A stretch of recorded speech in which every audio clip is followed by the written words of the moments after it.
ნახავდით გუშინდელ გიჟურ კადრებს ნურბურგრინგის დღეს მოვედით უკვე სერვის ცენტრში, სადაც გეზ მოტორსმა ესე ვთქვათ, გავუკეთეთ საჩუქარი და ფრანკფურტთან ახლოს ჩავაგდეთ ლოკაციას, თუ გექნებათ ინტერესი და ქართველები ხართ ვინმე გერმანიაში, დაახლოებით ფრანკფურტთან ახლოს, შეგიძლიათ ესწრებოთ ამ სერვის ცენტრს და ლიკვიმოლის, რა თქმა უნდა, ორიგინალი ნამდვილი გერმანული ზეთები ჩაასხათ. ისევე როგორც გეზ მოტორში აღმაშენებლის ხეივანზე და ასევე კახეთის გზატკეცილის.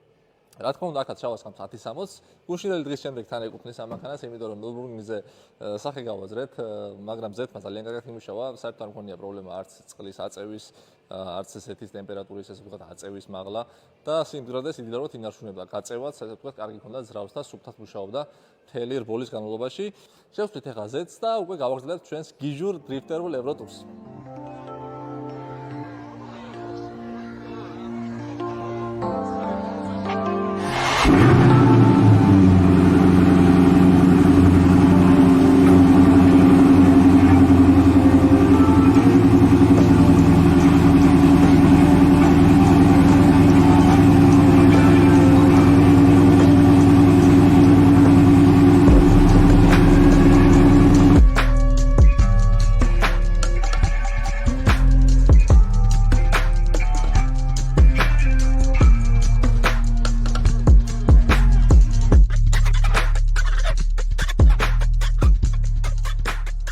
მექანიკები მოვიდა რა ვიშაობენ და მაგას სწორად დეტალებს რა იქო ყველაფერი გადადგმულია რაღაც გაროზეთი გაზდის ამის კამერები რა დაჭრილია აკი გაგიჟდა ავი როგორ დადიფარტო და უკვე საქართველოს შეგევასო ბანკანებს უკეთესად იზღობა რა თქმა უნდა მაგრამ ეს არის